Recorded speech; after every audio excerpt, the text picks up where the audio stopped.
Vamos a hablar, vamos a compartir un poquito sobre el contenido de este libro. El objetivo del libro es justamente hablar de esta enorme dificultad que tiene para todos nosotros y todas las personas que hemos pasado duelos y que en la familia hay niños y adolescentes, pues este reto tan difícil que es vivir tu duelo y a la vez tener que cuidar a tus hijos. Seguramente muchos de los que estáis escuchando hoy esta conferencia, pues estáis en esta situación, que estáis atravesando una pérdida y queréis saber sobre este tema. Otros quizás estáis escuchando como profesionales. También nos dirigimos a todos vosotros porque también la importancia de esta ayuda a los padres va a ser crucial. Y también algunos o muchos de vosotros sois adultos que fuisteis niños en duelo, entonces seguramente muchas de las cosas que decimos aquí os van a sonar.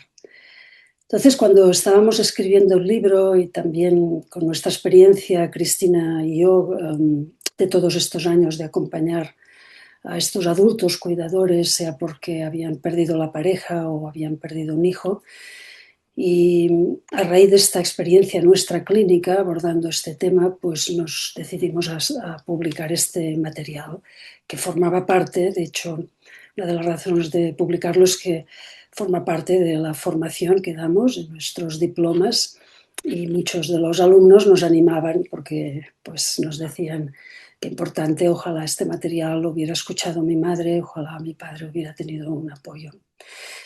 Pero también ha sido una labor difícil porque la verdad es que estuvimos a punto, bueno, así medio en broma, de hablar de una misión imposible, ¿no? Porque realmente casi es una misión imposible.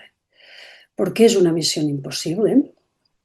Bueno, porque todos los que estamos aquí y que hemos pasado alguna situación difícil en la vida, pues lo sabemos. Nuestro impulso desde el dolor y el agotamiento es quedarnos encerrados en casa, taparnos con una manta, que nadie nos diga nada y estar solo en nuestro dolor. Claro. Entonces, esto da un agotamiento mental y físico y una dificultad de estar en el día a día, una dificultad en mantener las rutinas, una dificultad en mantener las relaciones sociales y al final esta situación donde los padres en la consulta, que a veces decís eso, ¿no? Que me siento culpable de decir esto, pero ojalá me los quitaran de encima un poco, ¿no? Porque los vivo como una carga, porque todo el impulso es estar en el dolor y no hay energía para los demás. Sobre todo, estamos hablando de muertes traumáticas en las primeras etapas del duelo. Entonces, ¿qué ocurre? Que esta ceguera de duelo, porque no vemos las necesidades de los demás, produce una afectación en el entorno. Entonces, la primera vez que yo paré atención a esto, hace ya 20 años, en un taller residencial donde una chica de 25 años se inscribió diciendo que acudía al taller porque había perdido a su hermanito de 5 años cuando ella tenía 10. Entonces yo recuerdo, porque me impactó mucho, estoy hablando de 20 años atrás, que claro, yo pues la dirigí al grupo y le dije, háblanos de tus recuerdos de tu hermanito. Y entonces, claro, ella me miró y recuerdo tanto esta mirada y me dijo, Alba, no, yo lamento muchísimo que mi hijo muriera, pero realmente para mí el duelo ha sido que yo me quedé sin familia, porque mi madre cogió una depresión, mi padre estaba siempre de mal humor, un silencio en la casa. Por lo tanto, los niños y adolescentes viven dos pérdidas. La pérdida del ser querido, sea el hermano, el padre, la madre, y tienen una ausencia y una añoranza, pero luego tienen lo que nosotras con Cristina denominamos una pérdida colateral. Y esto es de lo que habla el contenido del libro, de la pérdida colateral.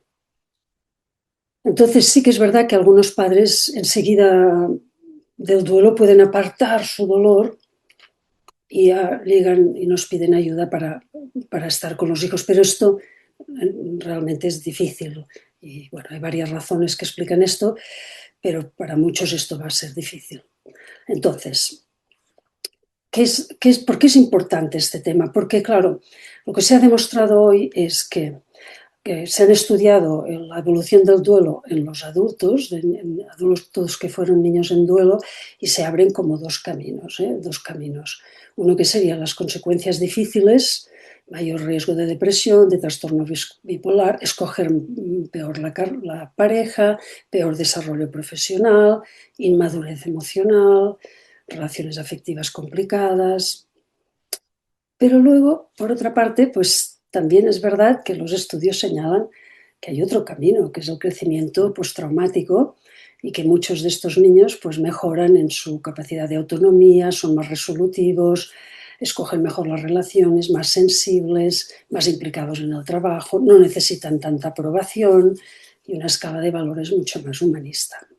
Por lo tanto, lo que dicen las intervenciones también es que el factor crucial es la intervención de los padres. Por lo tanto, para evitar la pérdida colateral. O sea, lo que se está diciendo ahora es que en el duelo de los niños y adolescentes muy a menudo es peor la pérdida colateral que la pérdida del ser querido. Por lo tanto, si fortalecemos al cuidador, si fortalecemos a estos padres, sea con libros, grupos de ayuda mutua, yendo a terapia, ¿no? con psicoeducación, pues entonces van a proveer un ambiente familiar más sólido y esto va a beneficiar en un mayor desarrollo adaptativo del niño. Y señalan que la intervención es mucho más eficaz esta que no enviar al niño al psicólogo. Por lo tanto, de esto vamos a hablar aquí y en el libro lo que hemos hecho es, hablamos de seis focos de atención, o sea, 6 áreas. Y esto creo que es importante para los profesionales a la hora de hacer una especie de diagnóstico. Cuando llega la familia y nos hablan de estos niños, interpretar los signos de malestar y la pregunta que nos hacemos, ¿cuáles de estos focos hay que fortalecer, hay que ayudar a estos padres a garantizar la seguridad? Voy a hablar ahora del primer foco, del foco de restablecer la seguridad física, que es aquel foco donde tenemos en cuenta la estructura, la rutina, la organización. Para los niños y los adolescentes es muy importante que a pesar de lo que haya ocurrido, la organización en casa sea previsible. Porque si hay en casa calma, seguridad, estructura, se mantienen las rutinas, a ellos les da mucha seguridad.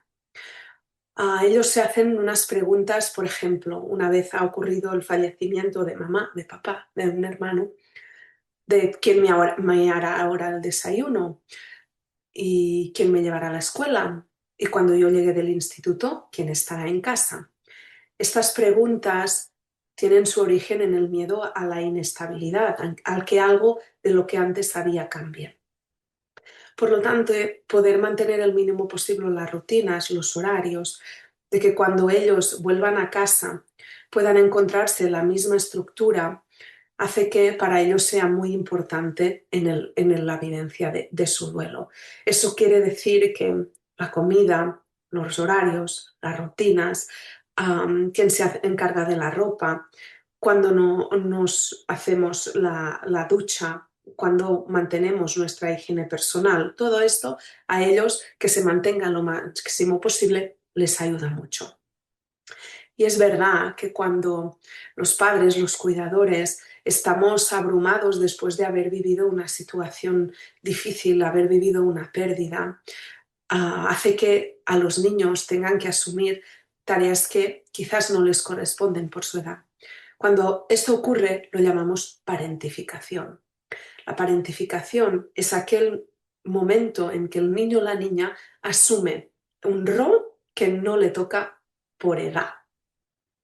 Por ejemplo, cuando tienen que cuidar a los hermanos, cuando tienen que asumir tareas de casa que no les tocan, encargarse de la comida, de la limpieza de la casa.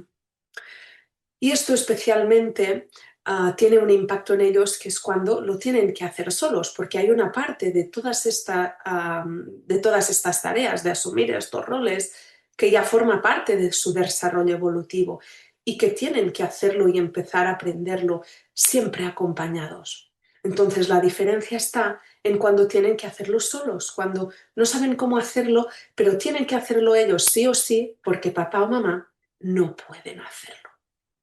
Entonces, cuando esto ocurre, les genera un estrés adicional. Otro aspecto importante es el de la planificación de los fines de semana. Es el momento más difícil de la semana porque es el momento donde podemos improvisar más, donde no hay unos horarios estrictos que debemos seguir. Entonces, también es un momento donde la familia antes se encontraba con los amigos, socializaba con la familia. Entonces es un momento que cuando hemos vivido una pérdida se hace muy difícil y a veces incluso podemos tender a aislarnos durante un tiempo. Y aquí es muy importante este esfuerzo para restablecer estos lazos, estos vínculos lo antes posible, porque para los niños y los adolescentes es un momento donde para ellos baja mucho el estrés y la implicación dentro de la familia y es un momento para ellos de distracción, en vez de estar aislados en casa. Hay otro punto de este foco que es cómo es la presencia de papá o mamá en casa. Nosotras hablamos de la metáfora del barco. Imaginaros que estáis en un barco en medio del mar, hay una tormenta enorme, pero hay un capitán que está allí cogido, agarrado al timón, y ves que su presencia es segura, es firme, está confiado en que vamos a pasar por ahí. Entonces esto genera confianza a las personas. Por lo tanto, esta parte cuando no sucede en casa hace que ellos estén más preocupados, que no sepan qué es lo que está pasando, que vean a papá, a mamá, que está como poco implicado, pero es porque no puede. Entonces, para ellos esta presencia no es suficiente que les digamos, tranquilo, no te preocupes, que mamá te va a llevar al colegio, mamá se va a ocupar de todo, puedes estar tranquilo. Para ellos que se lo digamos no es suficiente, necesitan también verlo. Y con esto ya estás ofreciendo un marco de referencia donde les estás diciendo que estamos tirando adelante a pesar de todo lo que hemos vivido. Y en este punto también incluimos ahí la parte de autoridad.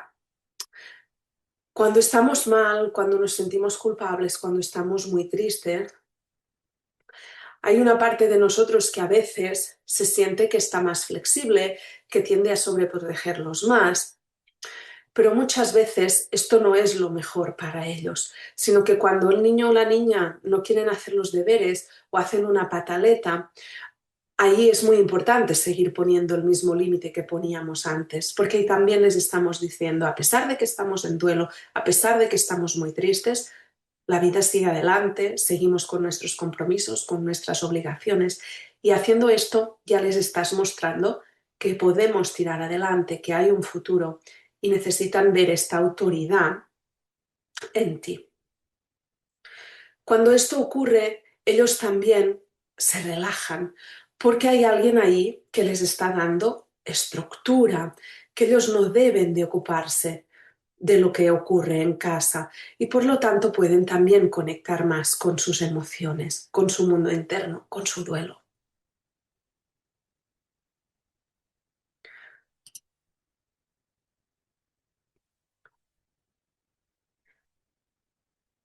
Ahí. Sí, esta parte que os decía, ¿no? Que es el hecho de que ellos se pueden relajar, de que no tienen que coger ellos el timón, sino que hay papá o mamá quien ha cogido el timón. Y el último punto importante de este foco es que es muy importante el no tomar decisiones que puedan suponer para ellos un desarraigo. ¿A qué nos referimos a ello? Pues cambiarnos de casa, mudarnos de país, incluso contemplar un cambio de escuela. Para ellos el hogar, su habitación, su barrio, su escuela es un espacio seguro. Ahí es donde se sienten seguros y tranquilos. Entonces, si además de vivir el duelo, tienen que vivir también esta parte de sacarles donde ellos se sentían con sus raíces en la escuela, con sus amigos, en el barrio, esto también va a tener un impacto para ellos. Y todo esto es muy difícil, ¿verdad? Cuando estás agotado, cuando estás en duelo, cuando ya sientes que no puedes más. Por eso es tan importante cuando te das cuenta que no puedes asumir todo eso, pedir ayuda. Y aquí lo que hacemos los profesionales para atender este foco, damos recursos prácticos, recursos muy prácticos, y ayudamos también a papá y a mamá a regularse. Entonces, ¿qué pasa en el espacio terapéutico? Se convierte en un lugar donde tú, como adulto, puedes mostrar tu tristeza, tu ansiedad y trabajar tu duelo para así poder llegar a casa y estar presente para los hijos. Por eso es tan importante pedir ayuda si ves que esto no es posible. Pasamos al segundo foco. En este foco ponemos atención en la red interpersonal, en la red de apoyo. Y es un punto donde la calidad de apoyo que reciben los niños y adolescentes de su red de amigos, de la familia extensa, de los compañeros de la escuela, es muy importante para saber cómo él afrontará su duelo. Porque esta red tiene para ellos una doble función. Por un lado, es un espacio donde pueden compartir con sus iguales, y por otro lado, es un espacio donde se pueden distraer, donde pueden descansar, donde pueden desconectar. Porque en casa a veces el ambiente es muy triste, es gris, hay mucho sufrimiento, hay mucha añoranza. Entonces, cuando salen con sus amigos, cuando se encuentran con ellos, es un espacio donde su sistema neurológico puede descansar, porque está distraído. Por lo tanto, ahí es muy importante que como padres y cuidadores intentemos ayudarles en que esta red de apoyo sea lo más alterada, a lo mínimo alterada posible, que sea lo más funcional y lo más igual a antes de la pérdida. ¿Y el por qué se altera esta red? Por factores externos. Por ejemplo, porque los padres deciden socializar menos. O porque los niños ven que papá y mamá están tristes y no quieren dejarlos solos. Y claro, esto puede pasar, y es normal que las primeras semanas esto ocurra, que si has perdido a tu pareja, pues necesites que tu hijo o tu hija esté más contigo y que te acompañe. Pero es importante que busques otros recursos para que puedas salir los fines de semana y no se quede en casa contigo. Porque ahí es muy importante recordar que los hijos no son tu apoyo emocional, no son el apoyo emocional del adulto, porque para ellos es una carga excesiva tenerse que responsabilizar de esto. Y ahí también hay un aspecto importante que es también si ha habido un cambio de escuela o un cambio de barrio. Entonces ahí otro aspecto que podemos hacer es seguirles ayudando para socializar con estos nuevos amigos. Y otros factores son los internos, los propios, los que ellos mismos tienen. Primero porque lo que les acaba de suceder, han perdido a papá, a mamá o a un hermanito y se sienten distintos. Es algo que no había ocurrido, que no ha ocurrido en otros compañeros. Entonces esto hace que especialmente el primer encuentro para ellos sea difícil. También les lleva a aislarse porque se sienten diferentes, para no molestar, para no hablar de ello. También incluso tienen miedo a cualquier pregunta que los pueden hacer. Que alguien le pregunta, ¿cuántos hermanos tienes? ¿Cómo se llama tu padre? Incluso a veces esto también les puede llevar a enfadarse por no saber cómo tener lo que hacer, o cuando ven que sus amigos hacen como si nada hubiera pasado, porque ellos están en otro momento de su vida y han vivido algo muy difícil. Y ahí también hay un aspecto importante en el factor interno, que es que a veces tienen miedo a conocer otros niños, otras niñas, otras personas, por el miedo a que vuelva a ocurrir algo igual, ¿no? Que es perder a alguien a quien querías y con quien compartías el tiempo. Entonces esto hace que muchas veces se retiren. Total, ¿para qué me voy a relacionar si muchas veces puede ocurrir algo que lo rompa todo. Entonces esto lo hacen muchas veces desde el enfado y la protesta, este aislamiento para protegerse de que no les vuelva a ocurrir. Entonces aquí, como padres, madres y cuidadores, la medida de lo posible es, como hemos dicho, evitar estos cambios de lugar, pero facilitar cuando esto ocurre encuentros en casa con los amigos. Imaginaros que ha habido un cambio de escuela. Y aunque no lo haya habido, pero que como padres, madres, pues hacer este esfuerzo para encontrar y reunir a los amigos en casa, que sea un espacio tranquilo, donde tú puedas estar ahí viendo y supervisando qué es lo que ocurre, cómo interactúa, para que así ya les ayudamos a facilitar que puedan socializar y volver a hacer lo que hacían antes. Y otro aspecto importante de esta parte también es el mantener la coordinación constante y continuada con la escuela, que sea activa esta coordinación, hablar con los profesores, con el equipo directivo, para que haya un acuerdo en cuando ellos llegan de vuelta después de la pérdida a la escuela, que la información que se da sobre las circunstancias de la muerte sea toda la misma, que sea toda igual, que sea todo exactamente el mismo discurso. Y sobre todo que esta coordinación sea continuada. ¿Esto qué quiere decir?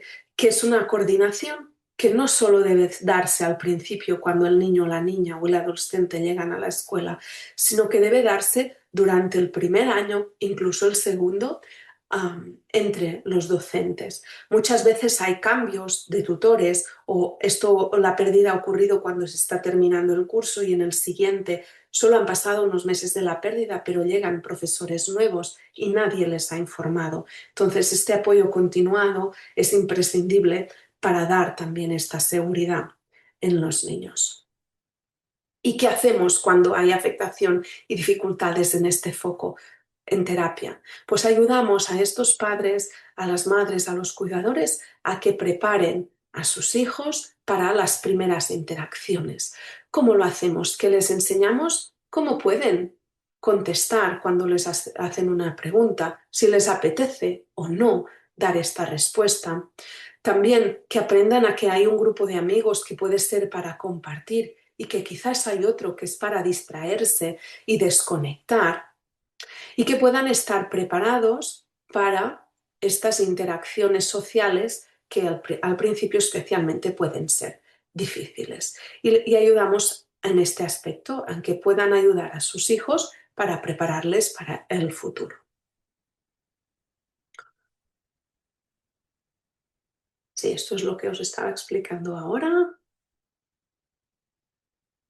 Y vamos a por el tercer foco, que es un foco que tiene que ver con la seguridad emocional y concretamente en el aspecto de cómo el adulto vive el duelo. Ahí muchas veces los adultos nos preguntamos, ¿qué debo hacer cuando estoy triste? Tengo ganas de llorar, tengo ganas de hablar pues, de mi pareja, de mi hijo, ¿y qué hago? ¿Me tengo que esconder? ¿Me escondo y hago ver que estoy bien? Estoy muy enfadada. ¿Qué hago? ¿Lo muestro o no? Claro, son preguntas muy importantes y en las investigaciones nos dicen que la manera en cómo los adultos gestionan su duelo, es decir, lo que muestran a los hijos, tiene un efecto determinante en cómo estos, los niños y los adolescentes, afrontan la pérdida. Entonces ahí como adultos estamos como atrapados entre dos posibilidades, ¿no? Por una parte necesitamos mostrar que la tristeza es algo natural, pero hay otra parte que pensamos que tenemos que protegerles del dolor, que este no sea demasiado intenso. Entonces, en estas dos necesidades se expresan dos modelos bien distintos. Nosotras les hemos llamado modelo evitativo y modelo expresivo. Y ahora voy a detenerme un poquito más en ellos. En el modelo evitativo, allí lo que hacemos es proteger. Queremos proteger a los niños, a los adolescentes, pero también a la gente que tenemos a nuestro alrededor. ¿Y ahí cómo lo hacemos para proteger? Evitando hablar, utilizando el silencio, evitando compartir emociones, a veces con esta tendencia a hacernos los fuertes, poniendo buena cara, haciendo bien que todo está bien, como si nos pusiéramos una coraza evitativa. Claro, este modelo es muy necesario en algunos momentos. Y ahí es incluso adaptativo y bueno, especialmente en aquellos momentos del inicio del duelo o cuando estamos en shock, cuando ha habido una muerte que ha sido muy traumática, porque nos ayuda a sobrevivir y nos permite cuidar a nosotros y a los demás. Pero sí que es verdad que este modelo llevado al extremo puede tener consecuencias. ¿Qué sería llevado al extremo? Ahí es cuando le llamamos el modelo evitativo activo, que es aquel momento donde el niño o el adolescente quiere hablar de su ser querido, quiere compartir sus emociones, incluso quiere recordar algún momento vivido o visitar algún lugar donde iban con papá o con mamá y se le penaliza, se le castiga, se ríen de él o incluso se le corta automáticamente sin dar ninguna explicación. Y esto lleva a que el niño, la niña, el adolescente se sienta inadecuado. Y esto, llevado al extremo durante muchos años, tiene consecuencias graves, porque ahí es cuando hablamos de la tragedia de la familia evitativa. Y eso tiene un impacto muy importante en el desarrollo del duelo, porque ahí el niño o el adolescente piensa que no lo está haciendo bien, que sentir el dolor o tener ganas de hablar de papá o de mamá o de su hermano no está bien, no es correcto, porque la norma, lo que ha aprendido es que de eso en casa no se habla. Incluso puede llegar a pensar que no les importa, que no están afectados, que los otros no están tristes, como parece, papá, que no te importe que mamá haya muerto. O mamá, parece que para ti no es importante que haya muerto mi hermano. Entonces, ¿qué aprenden ahí? Que deben esconder lo que sienten. Entonces, este modelo de afrontar el duelo es esconder los sentimientos, no conectar con ellos, no hablar, y se desconectan de su mundo interior. Aprenden que hablar de la muerte es tabú. Entonces, esto también les genera más miedo. Incluso pueden sentirse culpables, porque su sensación es lo que yo estoy sintiendo, lo que yo estoy viviendo no está bien. Y esto tiene un coste, y es que estos muros de silencio, el no hablar, el coste es muy alto, y es el sentirse solos, la soledad. En casa no hay alegría, porque claro, la tristeza va acompañada del amor, y expresar la tristeza permite también la expresión del amor y de la alegría. Entonces, la casa es un sitio donde no hay alegría. Entonces, ¿qué ocurre aquí? Que hay esos niños que se adaptan a lo que ellos están viviendo y viendo en casa. ¿Cuál sería el otro extremo? Cuando la parte del modelo expresivo es desbordada. Es decir, aquellos papás que se muestran muy afligidos, están constantemente tristes, están constantemente hablando del ser querido que ha fallecido, hablando y recordándole. Entonces, el niño o el adolescente se ve amenazado porque hay una parte de su seguridad que está muy afectada. Por ejemplo, si papá o mamá constantemente se muestran enfadados y se muestran de mal humor, están irritados, incluso descargan este enfado con ellos, para ellos tiene un impacto muy terrible el sentirse culpables de que papá no está bien, mamá no está bien, yo no puedo hacer nada, descargan contra mí. La impotencia incluso de no poder hacer que sonrían o no poderles distraer con nada, es una sensación de no poderlos ayudar. Y ellos, ¿qué intentan con eso? Rescatarles, que estén mejor, pero no pueden. Entonces este modelo expresivo desbordado tiene también un impacto muy negativo. Y ahí estamos en este punto, donde los padres a veces nos dicen, haga lo que haga, parece que lo estoy haciendo mal. Si hago esto de no hablar, mal. Si expreso, mal. Entonces, aquí, ¿qué es lo importante? Tener un modelo seguro de mostrar las emociones como adultos sin desbordarte, sin mostrar el enfado, con un llanto y una tristeza que no te impida verle, que no te desborde. Entonces, es un modelo donde tú puedes llorar, reconocer que tu hijo está delante de ti, no perderlo de vista, decirles esto de que la tristeza es solo una parte, que no ocupa todo, que no desborda. Por ejemplo, una parte de mamá está muy triste, pero hay otra parte que está bien. No te preocupes, en unos minutos voy a estar contigo. Y podemos hacer los deberes, podemos preparar la comida. Y esto hace que los libere de la carga de cuidar al adulto. Es decir, que les transmites siempre que, a pesar de lo que ha ocurrido y a pesar de que estoy muy triste, en unos minutos, en un momento, voy a estar bien. Un punto importante de mostrar esta emoción es hacerlo en momentos contenedor, que le llamamos. ¿A qué nos referimos en estos momentos contenedor? Por ejemplo, hacerlo cuando después haya una actividad por hacer, que no sea en un momento de irse a dormir o justo antes de irse a la escuela, sino que después vamos a hacer una actividad o después nos vamos a cenar o hacemos algo que forma parte de la rutina y que dedicamos unos minutos a compartir, a expresar nuestra emoción, a recordar al ser querido, pero enseguida retomamos nuestra rutina y la vida. Entonces, ¿qué hacemos cuando hay afectación en este foco?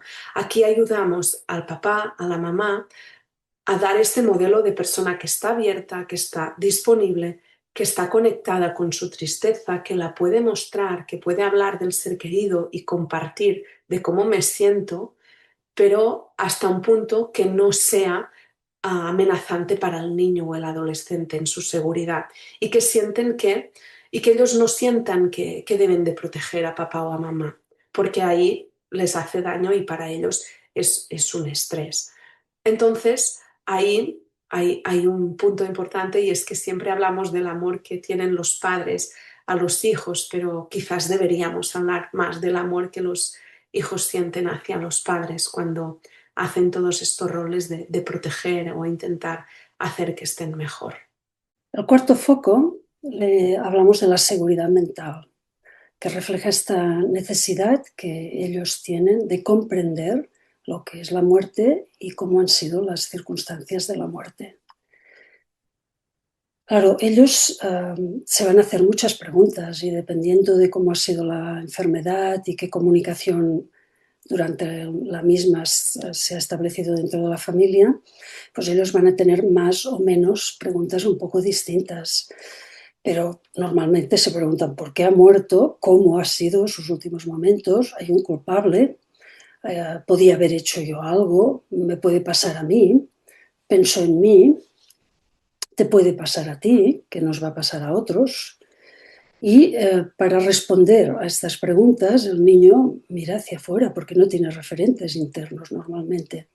Y ellos se dan cuenta de las cosas. Entonces, si van alrededor y buscan la información y no la hallan, van a rellenar los huecos de la información que no tienen con sus fantasías, incluso con conclusiones erróneas. Por ejemplo, que son culpables de lo sucedido. Por eso es tan importante el transmitir esta información. Claro, por otra parte, es verdad que nosotros les protegemos de dar información porque pensamos que esto les va a causar dolor y es verdad. Si le explicamos cómo fue la muerte y hablamos de ello, pues nos vamos a emocionar y ellos también. Pero es muy importante diferenciar que al conocer la verdad, la realidad, nos hace sentir tristes o tener miedo o enfado también, pero estos son emociones naturales que ellos pueden gestionar. La incertidumbre, el no tener información, genera lo que llamamos angustia. Era un no saber, nadie dice nada y ese silencio.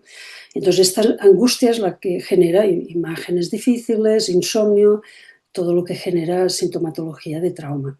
Por lo tanto, en general, la recomendación es siempre no ocultar la verdad. Entonces, bueno, pues para ello iniciamos unas conversaciones con nuestros hijos, siempre buscando un momento calmado, sobre todo para nosotros, que hablemos de circunstancias que nosotros ya hemos hablado, o sea, nosotros ya en terapia, en el grupo de apoyo con alguien, tenemos elaborada esta historia de cómo sucedió la muerte, porque vamos a tenerla que transmitir con toda la calma y la tranquilidad, porque ellos van a buscar el modelo emocional mirándote a ti, que no te desregules. Y claro, que puedas estar en un momento calmado para ofrecer esta estabilidad y esta contención. Normalmente, y esto es lo que explicamos nosotros en consulta y en el libro también está explicado, hacemos un relato detallado cronológicamente, empezamos antes, si fue un accidente empezamos un poco antes o antes de la enfermedad, vamos avanzando pausadamente para ver qué emoción les despierta, qué preguntas tienen, verificar que lo han entendido también. Y luego, claro, decidimos qué detalles son importantes y deben saber porque les va a ayudar a entender todo y también qué detalles quizás son innecesarios en este momento.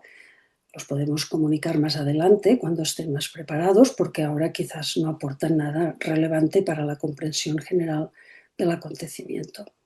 Y luego siempre pues dejamos el canal abierto de que cuando quieran podemos seguir hablando de ello. Y por supuesto, pues utilizando un lenguaje claro, sin eufemismos y hablar pues de cáncer, de muerte, de accidente, con toda claridad. También otro consejo es la parte de los rituales, que ellos hayan podido participar en el funeral y si pueden de forma activa, pues eso va a ser algo que va a ser importante, lo recordarán toda la vida o se lo recordaremos nosotros y forma parte de su manera de despedirse. También recordar que si por alguna razón no participaron en ese ritual, el poder del ritual se puede repetir con el tiempo y ellos van a tener el mismo poder. Lo de ver el cuerpo pues va a depender. Hablamos un poquito de en qué situaciones puede favorecer el duelo y en cuáles no va a ser adecuado y va a ser excesivo para ellos. Y entonces recordarles siempre que quieran pues van a poder tener esta comunicación abierta con nosotros que genera cohesión en la familia y es un canal que ellos saben que siempre más va a estar abierto porque aprenden a que a ti no te da miedo hablar de ello, te emociona, claro, pero no tienes miedo, no es un tabú y pueden hacer sus preguntas. Y normalmente van a necesitar 2 o 3 veces para poder, como nosotros también necesitamos compartirlo y relatarlo varias veces. Entonces, tendremos el dolor del duelo, pero no el dolor de unas circunstancias de la muerte que son tabú, de las que nadie ha hablado y que hay como un estigma alrededor. Hablaremos ahora del foco número 5, que es mantener los recuerdos vivos del ser querido fallecido. Que a veces pues recuerdo hasta hijo de una paciente que decía, mamá, yo no conozco a papá, ¿no?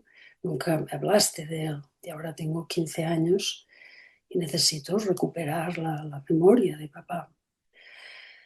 Entonces, claro, ¿qué ocurre normalmente? Que yo pregunto a veces, ¿habláis del ser querido? Y ponme un ejemplo. Y me dice, bueno, pues sí, a papá le gustaba esta comida, ¿no? Y creo que es muy importante diferenciar el mencionar del compartir. Mencionar lo hacemos fácilmente porque vamos deprisa, no nos emociona. Compartir quiere decir que nos sentamos de vez en cuando, todos o dos o yo con mi hijo, nos sentamos y le dedicamos un tiempo a entrar en los recuerdos. ¿Por qué? Porque los recuerdos van a ser muy importantes para ellos, porque el recuerdo es un terreno fértil que ellos pueden tener dentro de su corazón y que va a tener una función en su desarrollo psicológico y emocional, especialmente si hablamos de la muerte de un progenitor. Por lo tanto, hemos de convertir el recuerdo en algo fértil, Entonces nosotros invitamos, mirando objetos, ¿no? Con objetos de recuerdo, por ejemplo, fotografías, un objeto, visitando lugares, y vamos recordando a este niño y o compartiendo con el adolescente estos momentos tan importantes, donde estuvimos juntos y ocurrió algo bonito, de gratitud, de amor, un rasgo de carácter de la persona fallecida, algo que nos daba, algo que nosotros le dimos. Y hablamos de estos significados, porque cuando les ayudamos a ellos y nosotros le ponemos nombre, vamos creando como unas cajitas en su corazón con todos estos recuerdos. Esto es especialmente importante si ellos no han casi conocido a este progenitor o a este hermanito. Cuando dices, no, pues tu hermanito jugaba contigo, te quitaba los juguetes, tú les reñías, pero luego se los dejabas, ¿no? Y entonces él puede reconstruir ya en su vida de adolescente y de adulto un pequeño recuerdo al que agarrarse y que lo pueda integrar en su mundo interior, como una figura interior a la que puede referirse. Lo mismo hacemos pues, cuando la recordamos en las fechas especiales o hacemos un ritual especial, y luego, según la familia, podemos decidir que es bueno hablar directamente o les preguntamos, y a veces, pues para muchos, no para todos, conversar directamente con el ser querido puede ser algo positivo. También advertimos en el libro de lo que llamamos el padre o la madre fantasma o el hermanito fantasma. Porque cuando hablábamos antes del modelo evitativo y el modelo de expresivo excesivo, en el modelo expresivo excesivo, podría ser que estos progenitores o que estén haciendo que la presencia de este hermano que ha fallecido, padre o madre, sea excesiva, y una excesiva preocupación, excesiva conexión con los recuerdos. Son unos recuerdos que al final dejan a nuestro hijo adolescente cansado, sin fuerzas, y que es como una carga excesiva estar constantemente refiriéndonos a este ser querido como que si aún siguiera viviendo o siguiera cumpliendo años o siguiera creciendo. Entonces, cuidado, porque esto está estudiado y puede generar dificultades en el desarrollo del niño. Nosotros queremos un recuerdo que sea fértil, pero que siempre sea a favor de la autonomía. No tienes que parecerte a papá, no tienes que ser como él, no idealizarlo tampoco, también hablar de las cosas difíciles y animar siempre a nuestros hijos a ser ellos mismos. Pueden copiar aspectos positivos de su hermano, que quizás esto va en su crecimiento, pero lo más importante es que en honor de su hermano sean como ellos han venido a ser. Por lo tanto, esta parte es muy importante, ¿no? Y recuerdo a esta paciente, Julieta, que decía esto, ¿no? Mamá, basta, papá muerto, no nos mira continuamente, a nosotros, yo quiero apostar por la vida y a mí me hubiera ayudado que tú hubieras rehecho tu vida, claro que sí.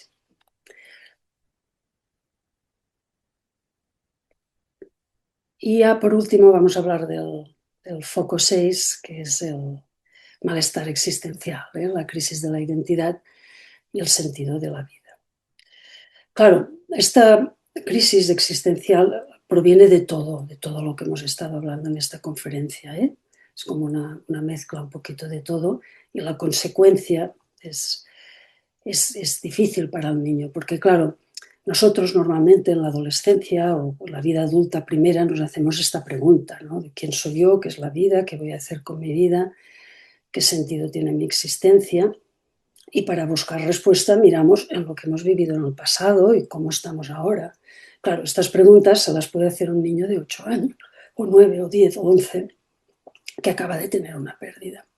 Y por lo tanto es quién soy yo cuando no tengo madre, o quién soy yo que ha muerto de una manera traumática mi hermanita, y quién soy yo en un ambiente familiar donde quizás se ha perdido el sentido vital, donde la familia se ha hundido o la madre está en una depresión.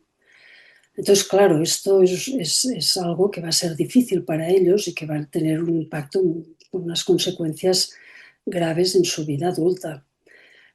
Creo que es un tema muy importante, el malestar existencial, y que explica pues, mucho el origen de la depresión y de la ansiedad, tanto en la vida adulta como en la de nuestros hijos.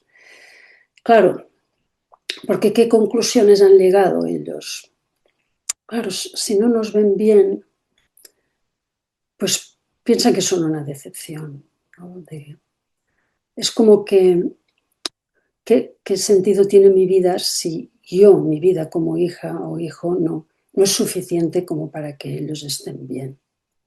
Claro que esto no es verdad, porque nosotros cuando estamos en duelo enseñamos solo una parte, pero les queremos, les valoramos, pero durante este primer año, estos primeros meses o 2 años, la culpa nos ha invadido, el enfado nos ha invadido y no les hemos atendido, y lo que vemos, lo que proyectamos, ellos pueden interpretar que es una decepción, porque no mostramos esta alegría y disfrutar de la vida, ¿no?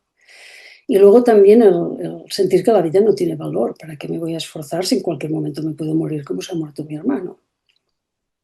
Por lo tanto, también el haber transmitido este miedo, que esto me puede suceder a mí, por eso es tan importante transmitirles verbalmente, que en el libro lo hablamos, en las circunstancias de la muerte traumáticas, que son una excepcionalidad, que lo entiendan, que eso no suele ocurrir. Y luego también la culpa por seguir vivos, la culpa de que, ¿no?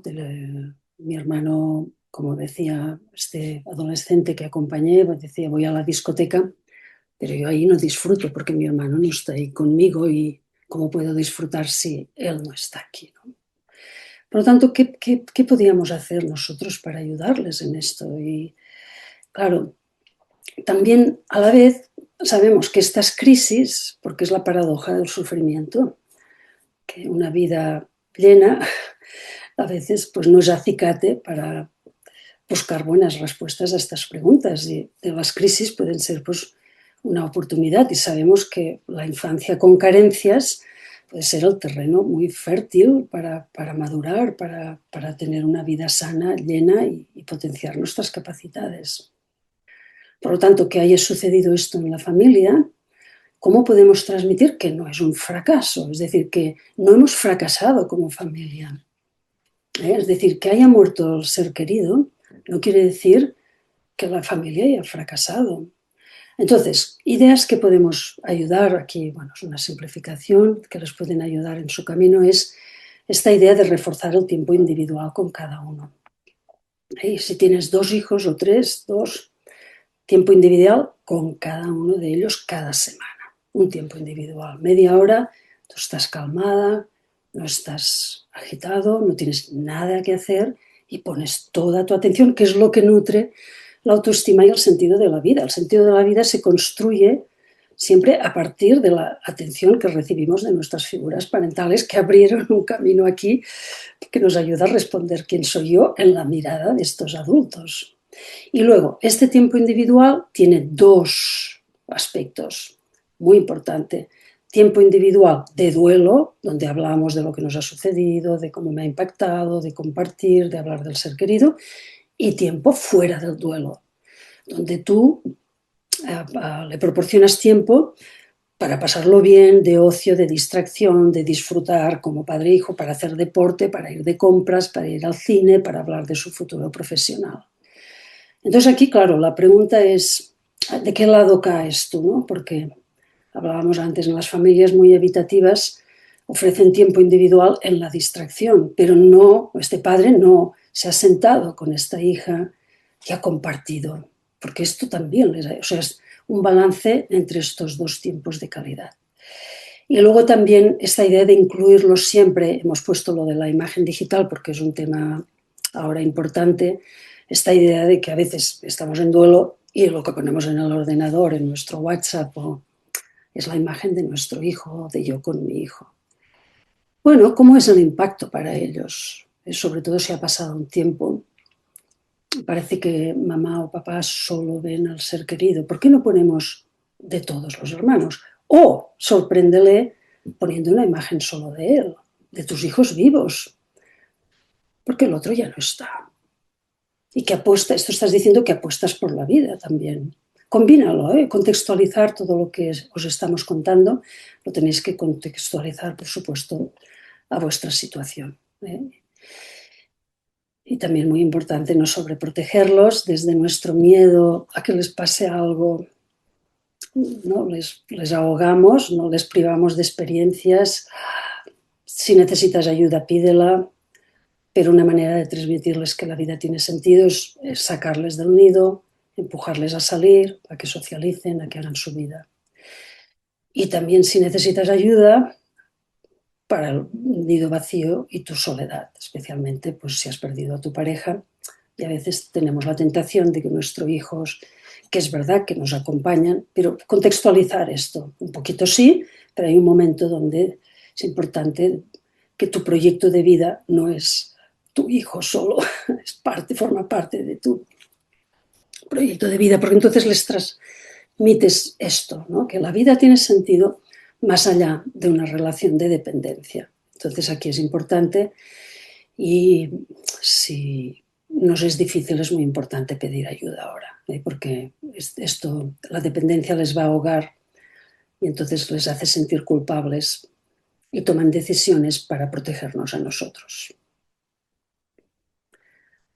Y ya acabando, pues claro, en la familia, la manera, las decisiones que tomamos, cómo gestionamos el tiempo libre, cómo gestionamos la economía, las decisiones laborales, de estudios, qué priorizamos, cuáles son los valores, todas estas decisiones marcan una escala de valores de la vida y cuando la vida nos sacude con una pérdida, pues de pronto hay temas que parece que son más irrelevantes. Entonces es importante transmitir esto.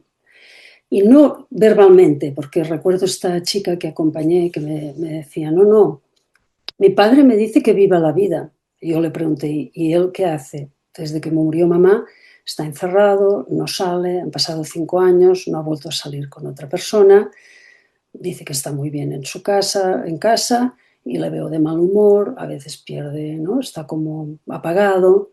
Claro, entonces te dice, vive tu vida, pero debes mostrarlo con tus, ¿no? Lo que más les va a impactar a ellos es este esfuerzo que podemos realizar para mostrar que aún vale la pena. ¿Sí? Y luego, pues transmitir el legado que nos ha dejado el ser querido, también, ¿no? O sea, ¿cómo nos ayuda esto? Sé que es difícil, porque hablar de ello en una conferencia es muy fácil, y luego cuando entramos en casa, pues la situación es muy difícil por nuestro dolor. Entonces, claro, cuando pensamos en ellos, en cómo fueron, lo que nos han dejado, por su manera de ser, su manera de vivir o lo que estamos aprendiendo en el duelo, pues la idea es que todo esto nos pueda servir de acicate para una transformación personal. Perdón, antes me he olvidado cuando hablaba del legado, también recordar que el legado no sea una carga. Este punto que ya he comentado antes, de que ellos no tienen que ocupar el lugar de la mamá que ha fallecido, haciéndose mayores, ni hacer la misma carrera o estudios que el papá o que el hermano. Entonces, muy importante esto. ¿Ves? Que sea siempre algo, decisiones que toman a favor de su desarrollo profesional desde la libertad y no desde un duelo no resuelto. Y bueno, en síntesis un poquito lo que hemos querido transmitiros, Cristina y yo, es que es un camino muy difícil, es muy fácil hablar de todo esto en una hora. Seguramente muchos estáis pensando, sí, claro, pero yo no llego. Pero al menos tenerlo claro. Esperamos que este libro, que es como un manual, no es un libro que te tengas que leer de principio al final, porque igual hay cosas que no aplican para ti o que ahora no estás preparado para, ¿no? Es más un manual donde hemos hecho un índice muy exhaustivo. Entonces mirar, ¿no? Pues veo a mi hijo enfadado, creo que se siente culpable o me pide cómo murió su hermano. Bueno, pues vamos ahí y lo miramos. Y luego siempre esta idea de pedir ayuda. Pedir ayuda si veis que no vais bien y ayuda a vuestras personas allegadas, familiares que os escuchan y si esto es insuficiente, pues a profesionales. Y remarcar pues este sentido de que al final el camino del corazón, que es el camino de penetrar en nuestro sufrimiento, nos puede ayudar pues a hacer esta transformación y puede, o sea, cuando Cuando ayudamos a nuestros hijos a que aprendan a mirar su dolor y enfrentarlo con tristeza, pero con valentía, y observarlo durante un tiempo, entonces ahí aparecen los significados. Y estamos transmitiendo este modelo de adulto, que claro que tenemos miedo a la muerte y nos da tristeza la soledad, pero no tenemos miedo a hablar de ello y a compartir. Y no tenemos miedo también a compartir nuestras emociones. Y bueno, esperamos pues que el libro sea de vuestro agrado y que os ayude en el camino.